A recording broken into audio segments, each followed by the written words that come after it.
friends, Naturalist Cat here. Today, instead of taking a hike, we're going to do some tree plantings. Earth Day is coming up next week, and I thought we should do something for the earth. So I'm going to plant some more trees. These trees have come to me because of some tree plantings that got canceled, and I have plenty of space for them. So let's get to work, and if we find any nature along the way, we'll take a break. All right, let's get to work.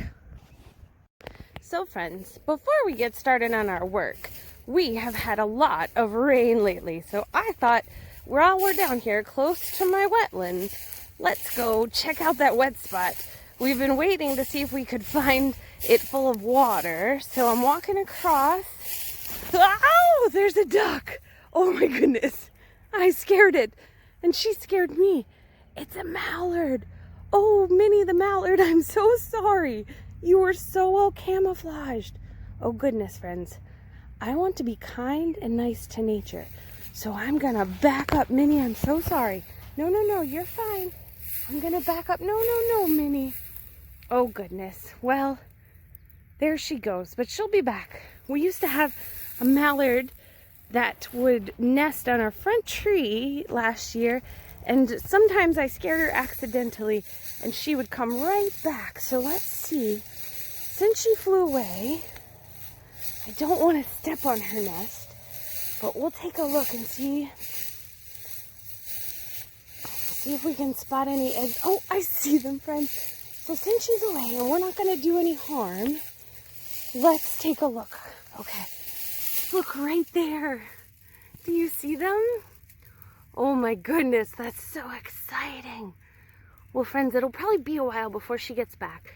And since we're around here, I don't think any predators will get that. But look how well that's camouflaged. So well, I didn't even see her sitting on it. Oh, that's exciting. Okay, well, I'm going to turn it off and sneak around to see if there's any water. And then we'll leave Minnie to come back. Okay, bye. Well, friends, while we wait for Minnie to come back, since I scared her off a little bit, I wanted to show you that indeed we've had enough rain. Look at that. Check out my squish. That's so cool. Oh, so let's walk on. I see some water over here. Oh, look. Look at my wetland water. Also, if I'm quiet, you might be able to hear things.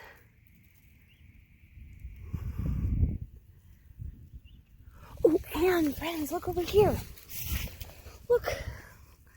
There's snails. Snails that I wonder if they've come up because of all the water. They're everywhere. So cool. All right. And if we look, oh, they're there. There's snails everywhere. And then, look over here, my friends. Look at all this water. See, we knew it. We knew this was our wet spot. Let's see how deep it is. Oh goodness, look, it's covering my foot. Squish, squish, squish. See if anyone's hanging out here in the wetland.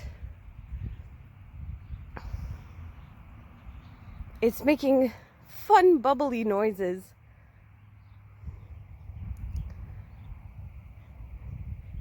And there's more water over there by the fence. Alrighty, this has been a great stop. But now we got to get to work. Let's go. So my friends, one of the first things we do is to make sure, see if the trees made it through winter. So I just wanted to show you this tree, and I need to look up what it is, but it definitely made it through winter. Look at that. It's growing tall, taller than me, and it has these beautiful white flowers. Great for pollinators. All right, tree, keep growing. Sometimes to check the tree, we have to look down in the tube. And look, if you look right there, you can see that there's some new leaves, some buds coming out. I think they're leaves or flowers, I'm not sure. So that tells us that this tree is living. So we'll clean up the weeds around it and then make sure it's all steady and let it keep growing. So friends, sometimes we have to do some weeding. If you look around this tree, there's lots of grass growing right next to it. And so I don't want that to outcompete the tree. So I'm gonna do some weed whacking and clear it right up. Also, see if I find any fun bugs or nature. All right, let's get to work.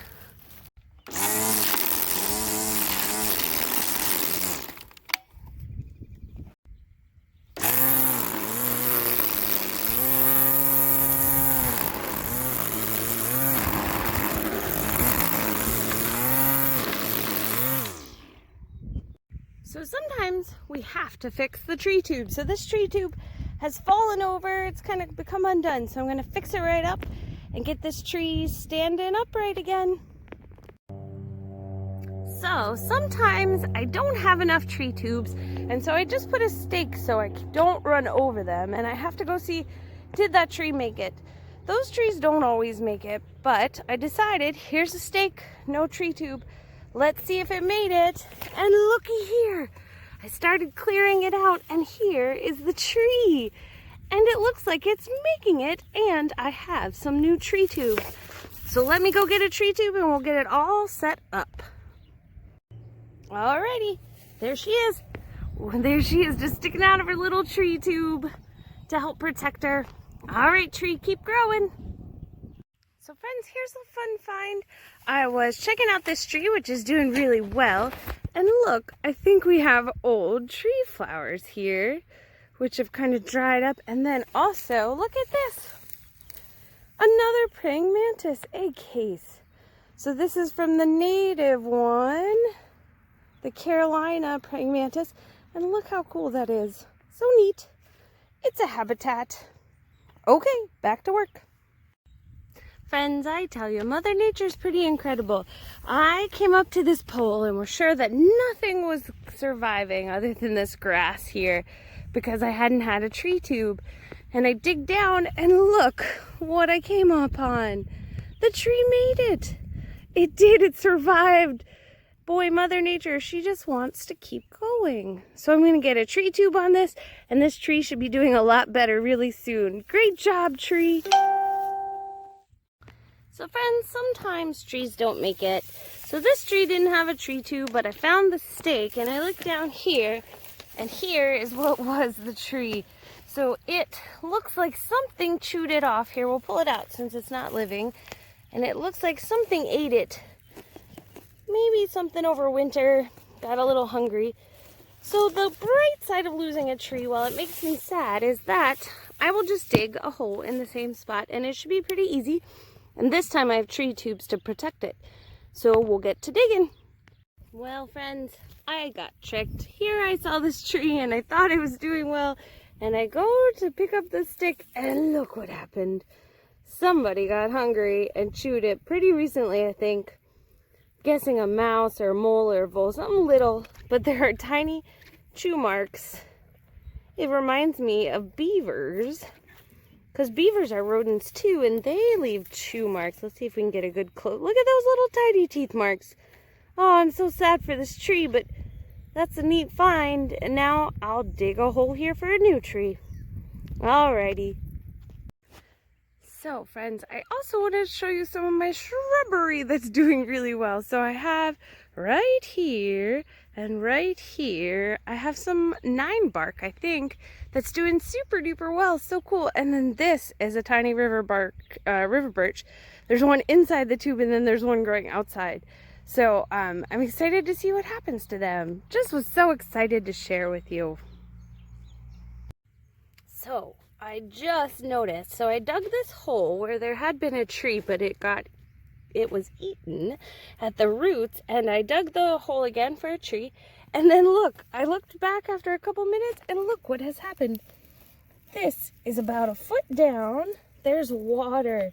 So that's why I'm planting the trees where I am, because they're to buffer our streams, to keep them clean, to keep out pollution, and to help cool down the water as it goes to the stream.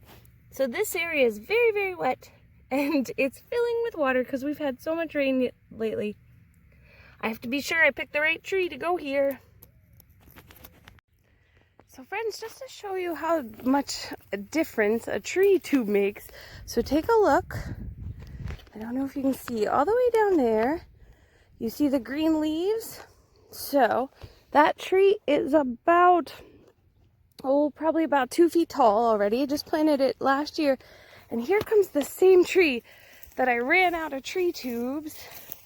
And look, because that tree is all enclosed and protected and kind of the tree tube makes a greenhouse, it's way far ahead in its leaves, but also this tree is probably about maybe 6 inches shorter. So the tree tube is helping. That's neat to see. What a fun observation. Friends, it's time for a hawk break. There's a hawk flying right above our heads. We just have to stop and watch for a second. So, we have a nature mystery on our hands and I need your help to solve it. So here are the clues. I came to check on this tree and I looked around and this is what I found. Here's the tree, but it doesn't have any roots. Can you see what's happened to it? Let's look close. Oh, there's a pointy end. There's some fresh bark right there. And on the pointy end, let's see if we can see it. Do you see those teeth marks? Also, clues. Look at that. Do you see it? Do you see the hole? And then, do you look over here? There's more holes that lead somewhere under there. Who do you think did this? Who ate the tree? So friends, I think we're gonna have to turn this into a 2-part video. We've worked so hard and checked on over 45 trees that are doing really well in this part of my fields that I've run out of time and it's time for dinner. So we'll have to plant the new trees at a different day and we'll do a video then too. So for now, I want to give a shout out to Dora, who shared with me her favorite tree and what it's like and what adventures she has. So thank you, Dora. I really appreciate it. I also want to say thanks to this tree for growing so wonderfully, and for all of my friends for subscribing and telling me what adventures you've been doing and what guesses you have. So friends, thank you very much, and thanks for working with me, and I'll see you later. Bye.